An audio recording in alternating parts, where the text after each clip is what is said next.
வீட்ல குழம்பு வைக்காத அன்னைக்கு டக்குன்னு செய்யற மாதிரி கருவேப்பிலை பூண்டு முட்டை தொக்கு எப்படி செய்யறதுன்னு பாப்போம். அதுக்கு ஒரு மிக்சியில 10 பல் பூண்டு, 10 சின்ன வெங்காயம், 1 டீஸ்பூன் சோம்பு, 1 டீஸ்பூன் சீரகம், 1 டீஸ்பூன் மிளகு, 1 டேபிள் ஸ்பூன் மல்லி விதை, 1 ஏலக்காய், 1 சின்ன துண்டு பட்டை, 2 கிராம்பு, 1/4 டீஸ்பூன் மஞ்சள் தூள், 1/2 டீஸ்பூன் மிளகாய் தூள், ஒரு கைப்பிடி கருவேப்பிலை இலைகள் சேர்த்து ஒரு சின்ன நெல்லிக்காய் அளவு புளியோட தண்ணி, அப்புறம் வேணும்னா கொஞ்சம் தண்ணி ஊத்தி நல்லா பேஸ்டா அரைச்சுக்கோங்க. இதோ இந்த மாதிரி. இப்போ ஒரு பேன்ல 2 டேபிள் ஸ்பூன் எண்ணெய் ஊத்தி 1 டீஸ்பூன் கடுகு, 1/2 டீஸ்பூன் ஜீரகம் பொரிய விட்டு 3 பச்சை மிளகாய் கீறி போட்டுக்கோங்க. இப்ப நம்ம அரைச்சு வச்ச பேஸ்ட சேர்த்து அது கூட கொஞ்சோண்டு தண்ணி கலந்து எல்லாம் நல்லா ஒண்ணு சேர வதக்குங்க.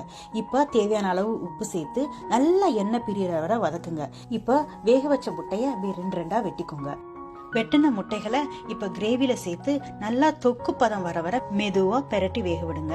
அவ்வளவுதான், சூப்பரான கருவேப்பிலை பூண்டு முட்டை தொக்கு ரெடி. இதை சாதத்துக்கு வச்சு சாப்பிட்டீங்கன்னா சூப்பரா இருக்கும்.